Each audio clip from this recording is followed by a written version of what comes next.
Assalamualaikum warahmatullahi wabarakatuh. Hari ini saya akan menceritakan cerita hikayat tentang berjudul Hang Tuah. Dahulu kala ada laksamana hebat bernama Hang Tuah. Dalam masa kejayaan Sultan Malaka tersebutlah nama tokoh di dalamnya, yaitu Hang Tuah. Hang Tuah dikenal sebagai laksamana terhebat saat itu.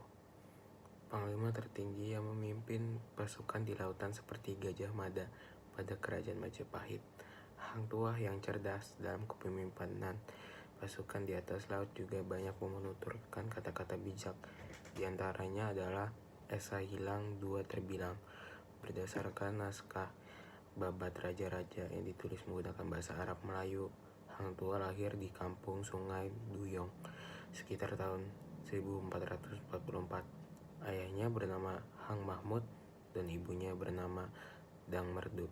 Saat muda, Hang Tuah menguasai bidang pelayaran. Ia bersama 4 kawannya yaitu Hang Jebat dan Hang Kasturi, Hang Lekir dan Hang Leki merantau dan belajar bersama. Suatu hari mereka bertemu dengan 3 perahu yang berisikan pasukan dari Majapahit yang ingin memperluas daerah kekuasaan Hang Tuah, dan kawan-kawan berhasil menundukkan rombongan perang tersebut. Kemudian karena prestasi bendahara atau pejabat yang sedekat mungkin dengan Perdana Menteri mengangkat menjadi laksamana di Malaka, dalam hikayat Hang Tuah tergambar sifat kesatria dan kesetiaan seseorang. Hang Tuah dan kawannya yang lahir dari rakyat jelata bisa berhasil menjadi orang penting dan namanya termasuk hingga kini. Kisah mengharukan karena kisah persahabatan ini akhirnya tercerai-cerai. Awalnya Hang Tuah difitnah melakukan perzinaan, kemudian diasingkan.